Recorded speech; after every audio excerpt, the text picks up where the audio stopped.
नमस्कार दोस्तों। आशा करता हूँ कि आप लोग अच्छे होंगे। दोस्तों, आज की कहानी है चार बेलगाम घोड़े। कई सालों पहले किसी एक राज्य में एक राजा राज करता था। इस राजा को घोड़े पालने का बहुत शौक था। इस राजा के पास वैसे तो कई सारे घोड़े थे, लेकिन इसके पास चार ऐसे जंगली घोड़े थे जो इस राजा को काफ़ी पसंद थे। राजा ने इन घोड़ों को ट्रेन करने के लिए कई ट्रेनरों को बुलाया, मगर कोई भी इन घोड़ों को अच्छे से ट्रेन नहीं कर पाया। जब भी कोई इन पर बैठने की कोशिश करता तो यह उसे तुरंत अपनी पीठ से फेंक देते या उसे लात मार देते। राजा को घोड़े प्यारे बहुत थे, इसलिए ट्रेनरों को सख्त वार्निंग दी जाती थी कि इन पर जोर ज़बरदस्ती ना की जाए, यानी कि इन्हें मारा पीटा ना जाए। कई महीने निकल गए, मगर कोई भी ट्रेनर घोड़ों को अच्छी तरह से ट्रेन करने में सक्षम नहीं हो पाया।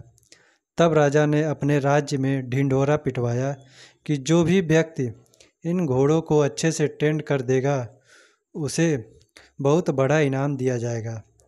कुछ दिनों बाद एक युवा ट्रेनर राजा के पास आया।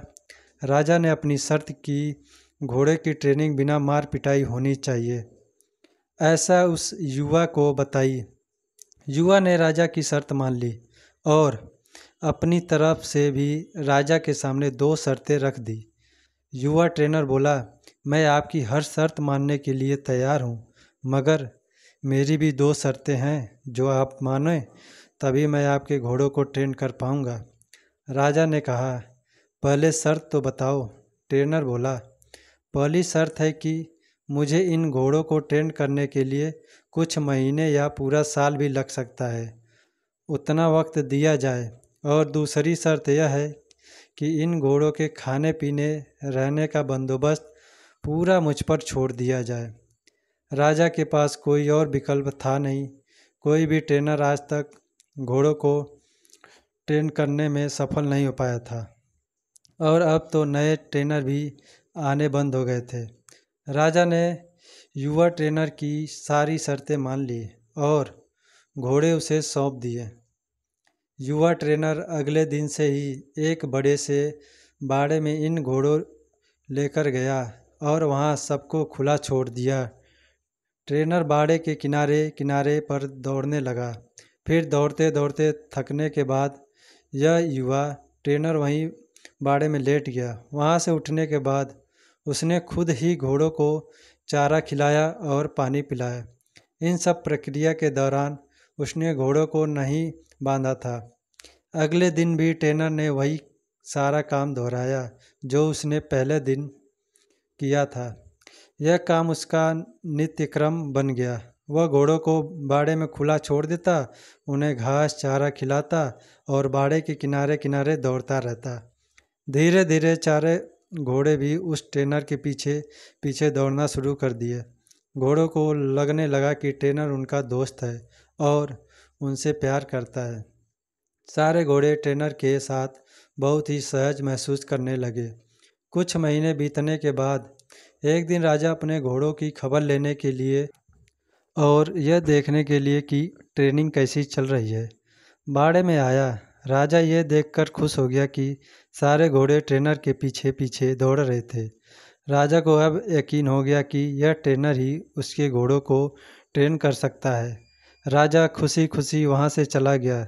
देखते ही देखते एक साल बीत गया। तब जाकर युवा ट्रेनर ने राजा को संदेश भिजवाया कि घोड़े पूरी तरह ट्रेंड हो चुके हैं, सो राजा एक बार आकर देख ले। राजा की हाजिरी में युवा ट्रेनर ने एक के बाद एक सभी घोड़ों की सवारी की और उन्हें मनचाही जगह पर ले जाकर सिखाया। राजा यह देखकर बहुत खुश हो गया। राजा ने युवा ट्रेनर से पूछा कि मुझे तुम बताओ कि तुमने यह कैसे किया। युवा ट्रेनर ने राजा को सारी बात समझाते हुए कहा, मैंने सबसे पहले इन घोड़ों को अपनापन महसूस कराया। इनके साथ रहकर मैंने इनको आज़ाद करके यह जताया कि कोशिश की और इनके साथ खेल कर इन्हें सिखाने की कोशिश की। इस तरह धीरे धीरे यह मुझे अपने करीब आने देने लगे, अपनी पीठ पर बैठने देते और फिर एक दिन ऐसा भी आया जब मुझे यह पीठ पर बिठाकर दौड़ने लगे। राजा ने युवा ट्रेनर की समझदारी की प्रशंसा की, उसे वादे के अनुसार लाखों सोना मुहावरे दी और साथ में हमेशा के लिए चारों घोड़ों की देखभाल करने की नौकरी भी दी। दोस्तों, कहानी तो बहुत ही मज़ेदार और रोचक है, मगर इसका जो सारांश है बहुत ही गहरा है। अगर मनुष्य के जीवन के साथ इन चार घोड़ों की तुलना की जाए तो ये चार घोड़े होंगे चिंता, गुस्सा, घमंड और लालच। और मनुष्य की बुद्धि को हम युवा ट्रेनर की तरह देख, जिस तरह से युवा ट्रेन में समय लेकर और समझदारी से धीरे धीरे चारों बदमाश घोड़ों पर काबू पाया, उसी तरह कोई भी मनुष्य अपने जीवन के सबसे बदमाश घोड़े यानी कि चिंता, क्रोध, घमंड और लालच पर काबू पा सकता है। पहला अप्रशिक्षित घोड़ा जो कि चिंता है। हमारी बुद्धि को यह समझाना होगा कि चिंता बुरी होती है और चिंतन फायदेमंद होता है। चिंता किसी भी समस्या का हल नहीं होता। हाँ, चिंतन से हमें नए रास्ते जरूर दिखाई देते हैं। दूसरा उद्धव घोड़ा है क्रोध। दोस्तों, कभी कभी जीवन में क्रोध करना आवश्यक होता है। कभी कभी ऐसी परिस्थितियाँ आती हैं जब आपका हक कोई मार रहा हो या बेवजह आप पर जुल्म कर रहा हो, तब क्रोध करना कोई बुरी बात नहीं है।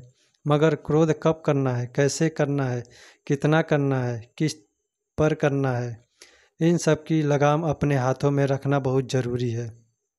तीसरा उद्वंत घोड़ा है लालच। लालच ज्ञान पाने की हो तो अच्छी है, लालच अज्ञानता की हो तो बुरी है। लालच धन मेहनत से प्राप्त करने की हो तो अच्छी, लालच बिना मेहनत के गलत तरीके से धन प्राप्त करने की हो तो बुरी। चौथा और आखिरी उद्वंत घोड़ा है घमंड। मैं यह काम कर सकता हूँ, इसे गर्व कहेंगे, और सिर्फ मैं ही इस काम को कर सकता हूँ, यह घमंड होता है। बस यही सारे फर्क बुद्धि रूपी ट्रेनर से इन उद्वंत घोड़ों को समझाना होगा। फिर आपके यह चारों बदमाश घोड़े भी देखिए कैसे कंट्रोल में आते हैं। दोस्तों, अगर आप लोगों को कहानी अच्छी लगे तो लाइक, सब्सक्राइब और शेयर ज़रूर करें।